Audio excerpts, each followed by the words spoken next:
তাদেরকে প্রতিরোধ করার কি ডিসিশন নিয়েছে তা অবশ্যই আপনি যদি সহযোগিতা চান বাংলাদেশের সংগঠন হিসেবে আপনাকে যারা নাম ব্যবহার করছে আপনার এই 12 তারিখকে কেন্দ্র করে 12 ফেব্রুয়ারি নির্বাচন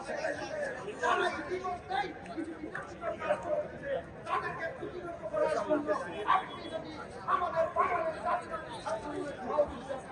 আমরা সর্বোচ্চ কিন্তু এত কিছুর পরেও যদি আপনি চুপচাপ থেকে ভয় করে